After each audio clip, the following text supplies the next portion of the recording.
آپ دیکھ رہے ہیں سٹی انڈیا نیوز چینل، حق کی آواز۔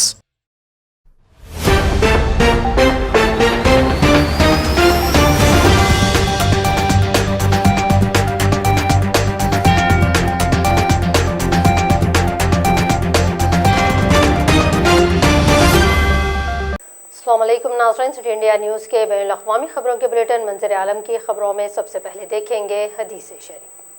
گل از رخ احادیث نبوی صلی اللہ علیہ وسلم۔ من یرید اللہ بہ خیرا یفقہ فی الدین، بخاری شریف۔ اللہ تعالی جس کے ساتھ بھلائی کرنا چاہتا ہے اس کو دین کی سمجھ عنایت فرماتا ہے۔ رخ کریں گے آج کی تفصیلی اور اہم خبروں کی جانب۔ برطانیہ حکومت کا برازیل میں پائے گئے کرونا وائرس کووڈ-19 کے نئے اسٹرین کے بعد اس کی روک تھام کے لیے لاک ڈاؤن کے منصوبوں میں تبدیلی کا کوئی امکان نہیں ہے۔ حکومت کا کہنا ہے کہ لاک ڈاؤن میں لگائی گئی پابندیوں سے وائرس کے پھیلاؤ پر کسی حد تک قابو پا لیا گیا ہے۔ برطانیہ کے وزیر صحت مٹ ہینکوک نے کہا کہ اگر ہم سامنے آنے والے نئے کیسز کی تعداد پر نظر ڈالیں تو نئے کیسز کی تعداد میں کمی آ رہی ہے اور اس کی رفتار دھیمی پڑ رہی ہے۔ اس سے ظاہر ہوتا ہے کہ ہم سبھی کو نئے ضابطوں پر عمل درآمد کرنے کی بے حد ضرورت ہے۔ ساتھ ہی انہوں نے بتایا کہ 8 مارچ سے اسکولوں کو دوبارہ کھولنے کے منصوبے میں کوئی تبدیلی نہیں کی جائے گی۔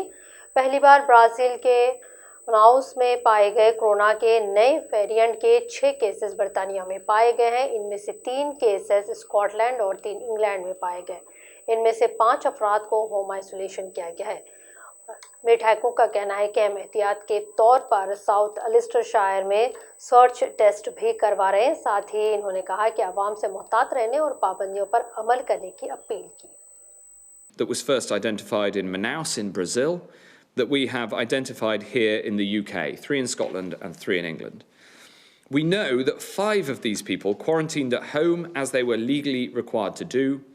We've been in contact with them and their families, and we're grateful to them for understanding the seriousness of the situation. We're putting in place surge testing in South Gloucestershire as a precaution, and I urge everyone to remain vigilant. 1 of the 6 completed a test but did not successfully complete contact details, and we're therefore asking anyone who took a test on the 12th or 13th of February but hasn't received the result back to please get in touch by calling 119 in England, Wales or Northern Ireland, or in Scotland 0300 303 2713. We're also contacting individuals who were on the Swissair flight LX318 travelling from Zurich into London on the 10th of February to provide public health advice and to test them and their households. More than 90% of the flight have already been contacted through the details they left on the passenger locator form. If you were a passenger on that flight and have not been contacted, please call 0117 450 3174 to arrange a test for you and your household. Myanmar کے حکمرانوں نے ملک میں بغاوت کے خلاف آواز اٹھانے والے اقوام متحدہ کے سفیر کیموتون کو برطرف کر دیا ہے۔ اس سے ایک دن پہلے سفیر کیموتون نے فوج کو اقتدار سے بے دخل کرنے کے لیے مدد کی درخواست کی تھی۔ کیموتون نے جذباتی تقریر میں کہا کہ کسی بھی ملک کو فوجی حکمرانی کے ساتھ تعاون نہیں کرنا چاہیے جب تک کہ وہ جمہوری طور پر منتخب حکومت کو اقتدار واپس نہ سونپ دیں۔ اقوام متحدہ کی جنرل اسمبلی میں تو نے جمہوریت کی بحالی میں مدد کے لیے فوجی حکومت کے خلاف کارروائی کے لیے عالمی برادری پر زور دیا کہ جمہوریت کو بحال کرنے کے لیے ضروری اختیارات کا استعمال کیا جائے۔ وہ سوچی کے معزول حکومت کی نمائندگی کر رہے ہیں۔ ہمیں فوجی بغاوت کو فوری طور پر ختم کرنے، بے گناہ لوگوں پر مظالم بند کرنے، لوگوں کو ریاستی اقتدار واپس کرنے اور جمہوریت کی بحالی کے لیے بین الاقوامی برادری سے کارروائی کی ضرورت ہے۔ میانمار کی سرکاری ٹیلی ویژن نے کیموتون کی برطرفی کا اعلان کرتے ہوئے کہا، اس نے ملک کے ساتھ غداری کی ہے اور ایک غیر رسمی تنظیم کے لیے بات کی جو ملک کی نمائندگی نہیں کرتی۔ انہوں نے ایک سفیر کی طاقت اور ذمہ داریوں کا غلط استعمال کیا ہے۔ ہم آپ کو بتا دیں کہ میانمار میں سیکورٹی فورسز نے فوجی بغاوت کے خلاف احتجاج کرنے والوں کے خلاف کارروائی تیز کی ہے اور درجنوں افراد کو گرفتار کیا اور پرتشدد کارروائیوں میں کئی افراد زخمی ہوئے ہیں.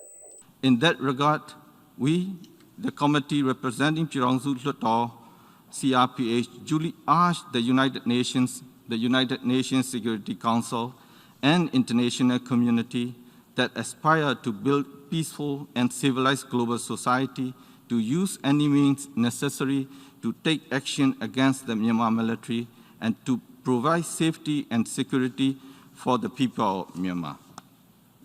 In addition to the existing support, we need further strongest possible action from the international community to immediately end the military coup, to stop oppressing the innocent people, to return the state power to the people, and to restore the democracy.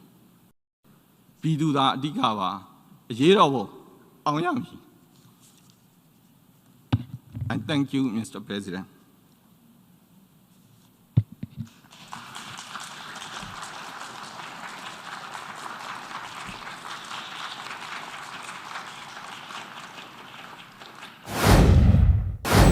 Sharjah سے لکھنؤ جانے والے Indigo کی ایک flight کو medical emergency on board کے بعد منگل کو پاکستان کے کراچی ایئرپورٹ پر ڈائیورٹ کرنا پڑا. انڈیگو نے اپنے بیان میں کہا کہ میڈیکل ایمرجنسی کے چلتے انہیں ایسا کرنا پڑا ہے اور ایمرجنسی لینڈنگ کی گئی. بتایا جاتا ہے کہ فلائٹ میں موجود مسافر کی طبیعت اچانک بگڑ گئی اور ہنگامی لینڈنگ کرنی پڑی جبکہ مسافر کو بچایا نہیں جا سکا.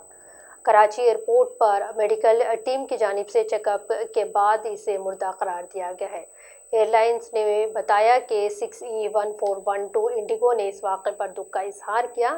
کہا کہ شارجہ سے لکھنؤ آ رہی فلائٹ جیسے کراچی کی طرف موڑ دیا گیا تھا. ہمیں اس معلومات سے کافی دکھ پہنچا ہے اور ہماری دعائیں مہلوک مسافر اور ان کے اہل خانہ کے ساتھ ہیں.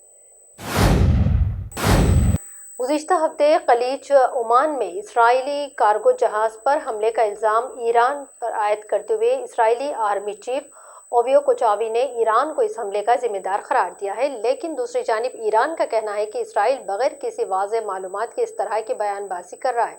اسی بیچ اسرائیل کے عوامی نشریاتی ادارے سے بات چیت میں نتنیاہو نے کہا کہ یہ بات واضح ہے کہ یہ کام ایران کا ہے اور ایران ان کے ملک کا سب سے بڑا دشمن ہے جسے روکنے کے لیے وہ پرعزم ہے. واضح ہے کہ جمعہ کے روز اسرائیلی ملکیت والے جہاز MV سیبلیوس میں خلیج عمان میں اس وقت پراسرار طور پر دھماکہ ہوا تھا جب وہ سنگاپور جا رہا تھا. امریکی دفاعی عہدیداروں کے مطابق اس دھماکے میں عملے کو کوئی نقصان نہیں پہنچا. اس جہاز کو دبئی کی بندرگاہ میں مرمت کے لیے لایا گیا تھا. تاہم دھماکے کے بعد اسے مزید آگے کی سفر کے لیے ملتوی کرنا پڑا ہے. حالیہ دنوں میں اسرائیلی وزیر دفاع اور آرمی چیف دونوں کا کہنا ہے کہ وہ ایران کے حملے کے لیے ایران کو اس حملے کا ذمہ دار ٹھہراتے ہیں. لیکن دوسری جانب ایران نے اس الزام کو سرے سے خارج کر دیا ہے. ناظرین، منظر عالم کی خبروں میں فی الحال اتنا ہی. مزید تازہ ترین اپڈیٹس کے لیے آپ دیکھتے رہیے سٹی انڈیا نیوز، حق کی آواز.